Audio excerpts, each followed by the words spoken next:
കൃത്യമായ മേൽനോട്ടവും മുന്നൊരുക്കവും ആസൂത്രണവും ഒന്നുമില്ലാതെ ആരംഭിച്ച മുല്ലശ്ശേരി കനാൽ നവീകരണം നിർമ്മാണത്തിലെ അപാകതയും മെല്ലെപ്പോക്കും. എന്തായാലും വെള്ളക്കെട്ട് ഒഴിവാക്കാൻ ആരംഭിച്ച ജോലികൾ ഇന്ന് വെള്ളക്കെട്ടിന് പ്രധാന കാരണമായി മാറിയിരിക്കുകയാണ്. ഇക്കഴിഞ്ഞ മഴയത്ത് Chittur road, MG road, KSRTC bus stand പരിസരം തുടങ്ങിയ ഇടങ്ങളിലുണ്ടായ വെള്ളക്കെട്ടിന്റെ ദൃശ്യങ്ങളാണിത്. പല വീടുകളിലേക്കും ജലം ഇരച്ചെത്തി.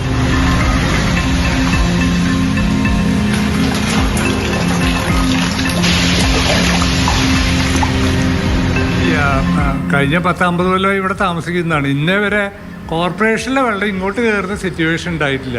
ഇവിടെ നിന്നുള്ള വെള്ളം അങ്ങോട്ടേക്ക് പോകുന്നില്ല. പകരം എന്താ, അവിടെ റോട്ടിൽ കിടക്കുന്ന വെള്ളമൊക്കെ ഇങ്ങോട്ട് തിരിച്ചു കയറുന്ന അവസ്ഥയാണ് ഇപ്പോൾ. കനാൽ അടഞ്ഞ് ക്ലീൻ ചെയ്താൽ അങ്ങോട്ടേക്ക് വെള്ളം പോകാത്ത സ്ഥിതിവിശേഷം. മുല്ലശ്ശേരി കനാലിൻ്റെ അവിടെ ഈ വെള്ളം പോകുന്ന വഴിയുണ്ട്.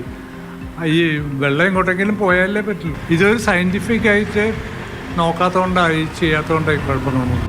ആഴവും വീതിയും കൂട്ടുക, കനാലിന് മുകളിലൂടെയുള്ള റോഡ് മികച്ചതാക്കുക, ഇതൊക്കെ അടങ്ങുന്നതാണ് മുല്ലശ്ശേരി കനാൽ നവീകരണം.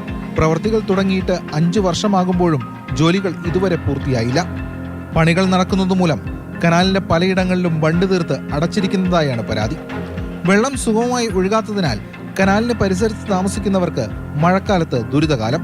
പ്രശസ്ത എഴുത്തുകാരൻ പ്രൊഫസർ MK സാനു തന്നെ ആ ബുദ്ധിമുട്ടുകൾ വിവരിക്കുന്നു. എൻ്റെ വീട്ടിൽ തന്നെ ഞാൻ കെട്ടിൽ വരെ വെള്ളം പൊങ്ങിയതാണ് 2 പ്രാവശ്യം. ഈ വരാന്തയിൽ കയറി ഈ വരാന്തയിൽ തന്നെ ഏകദേശം 15ഓളം വെള്ളം പൊങ്ങി. ഒന്നും പ്രശ്നമില്ല, ഞങ്ങളിത് സഹായരായി. പുറത്തുനിന്നൊക്കെ വെള്ളം കൊണ്ടുവരും, പുറത്തുനിന്ന് ആഹാരം കൊണ്ടുവരും. മേയറോട് മാത്രമല്ല, ഗവൺമെൻറ്റിനോട്, തദ്ദേശ സ്വയംഭരണ വകുപ്പ് ഗവൺമെൻറ്റിനോട് വിളിച്ച് പറയാറുണ്ട് ഇത് വേഗം ശ്രദ്ധിക്കണമെന്ന്. ഇവിടെ തന്നെ ആ മുല്ലശ്ശേരി കനാൽ തന്നെയാണെങ്കിലും ഇപ്പോൾ 2-ാമത്തെയോ 3-ാമത്തെയോ പ്രാവശ്യമാണ് കോൺട്രാക്റ്റ് ഏൽപ്പിക്കുന്നത്. ഓരോ കോൺട്രാക്റ്റിനും കുറേ കഴിഞ്ഞ് പണിയാതെ കൂടുതൽ പ്രശ്നങ്ങൾ ഉണ്ടാക്കിയിട്ട് പോകും. ഗവൺമെൻറ് പ്രത്യേകമായി ശ്രദ്ധിച്ച് ഈ ഭാഗത്തിന് ശ്രദ്ധ കേന്ദ്രീകരിച്ച് പണി നിർത്താതെ തുടരത്തക്ക ഒരു സംവിധാനം ഉണ്ടാക്കിയേ പറ്റുള്ളൂ. ചിറ്റൂർ റോഡിന് കിഴക്ക് വശം മുല്ലശ്ശേരി കനാൽ തുടങ്ങുന്ന ഭാഗമാണ് ഈ കാണുന്നത്. ഈ മേഖലയിലെ നിർമ്മാണ ജോലികളൊക്കെ തന്നെ ഒച്ചിഴയുന്നത് പോലെയാണ് മുന്നോട്ട് പോകുന്നത്. പലയിടങ്ങളിലും നീരൊഴുക്ക് തടസ്സപ്പെട്ട് കിടക്കുകയാണ്. നിർമ്മാണങ്ങളുടെ ഭാഗമായിട്ടുള്ള അവശിഷ്ടങ്ങളൊക്കെ തന്നെ ഇതിൽ കുന്നുകൂടി കിടക്കുന്നു. ഇനി ഒരുപാട് പണികൾ ഇവിടെ കിടപ്പുണ്ട്. ഞങ്ങളുടെ ഇഷ്ടംപോലെ പണി കിടപ്പുണ്ട്. ഇത് മുല്ലശ്ശേരി കനാൽ ഇവിടെ അല്ലേ തുടങ്ങുന്നത്? മുല്ലശ്ശേരി കനാൽ ഇവിടെ അവിടെ നിങ്ങൾ പയ്യടൊക്കെ ഇവിടെ ഒരു മരിപ്പുണ്ടായിട്ട് അദ്ദേഹത്തിന് ഇവിടെ അവിടെ കണ്ട ഒരു പള്ളിയെ കൊണ്ടാണ് വെച്ചത്. വെള്ളമുള്ളതുകൊണ്ട് ഇറിഗേഷൻ വകുപ്പാണ് മുല്ലശ്ശേരി കനാൽ നവീകരണ പ്രവൃത്തികൾ ചെയ്യുന്നത്. പ്രദേശത്തെ പ്രശ്നങ്ങളെക്കുറിച്ച് ചോദിച്ചപ്പോൾ ഡിവിഷൻ കൗൺസിലറുടെ പ്രതികരണം ഇങ്ങനെ: ഒരിക്കൽ എന്നെ കണ്ടപ്പോൾ മേയർജി പറഞ്ഞു, അദ്ദേഹം വളരെ നല്ല മനുഷ്യനാട്ടോ, കൈക്കൂലിയൊന്നും മേടിക്കില്ല, പക്ഷേ അദ്ദേഹത്തിൻ്റെ കൈയും കാലും ബന്ധിച്ചിട്ട് നീന്തിക്കോന്ന് പറഞ്ഞിരിക്കുകയാണ്. അർത്ഥം മനസ്സിലായല്ലോ. പത്മജ കൗൺസിലറെ 10 കോടി രൂപയാണ് മുല്ലശ്ശേരി കനാലിന് വെച്ചേക്കണം. ഞാൻ ചോദിച്ചു, മേയറെ ഇനി എത്ര ബെൻസുകാർ മേടിക്കാനുണ്ട്? നമ്മൾ മേയറിന് അർത്ഥം മനസ്സിലായി. നിങ്ങൾക്ക് മനസ്സിലായിട്ടുണ്ടാവില്ല അർത്ഥം.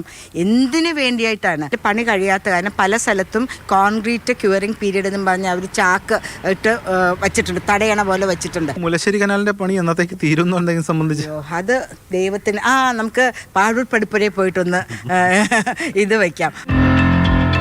അതേസമയം മുല്ലശ്ശേരി കനാലിന്റെ നവീകരണ ജോലികൾ 75% തീർന്നെന്നാണ് ജില്ലാ ഭരണകൂടം പറയുന്നത്. വെള്ളക്കെട്ടിന് കാരണം കനാൽ നവീകരണം പൂർത്തിയാക്കാത്തത് മാത്രമല്ല, വിവേകാനന്ദത്തോട് ആഴത്തിൽ ശുചിയാക്കാത്തത് കൊണ്ടുകൂടിയാണ്. കനാൽ നവീകരണത്തിന്റെ ആരംഭത്തിൽ ചില പ്രശ്നങ്ങൾ ഉണ്ടായിരുന്നെന്നും നിലവിൽ കാര്യങ്ങൾ ട്രാക്കിലായെന്നും ജോലികൾ വേഗത്തിൽ തീർക്കുമെന്നും കളക്ടർ അറിയിച്ചു.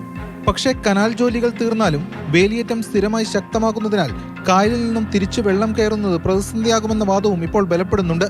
അങ്ങനെയെങ്കിൽ വെള്ളക്കെട്ടിന് ശാശ്വത പരിഹാരമാകില്ല. അതിനാൽ ആ സാഹചര്യം കൂടി വിലയിരുത്തി തീരുമാനമെടുക്കണമെന്ന ആവശ്യവുമുണ്ട്. മുല്ലശ്ശേരി കനാൽ വന്ന് കായലിലേക്ക് ചേരുന്ന ഭാഗമാണ് ഈ കാണുന്നത്. നിരവധി തവണ ഹൈക്കോടതി ഇടപെടലടക്കം ഉണ്ടായിട്ടും മുല്ലശ്ശേരി കനാൽ നവീകരണ ജോലികളിൽ കാര്യമായ പുരോഗതി ഉണ്ടായിട്ടില്ല. ഇതുമൂലം മഴക്കാലത്ത് പെടാപ്പാട് പെടുകയാണ് ജനങ്ങൾ. ക്യാമറമാൻ ജോയ്സിയാറിനൊപ്പം എസ് രാഗിൻ, മാതൃഭൂമി ന്യൂസ്, കൊച്ചി.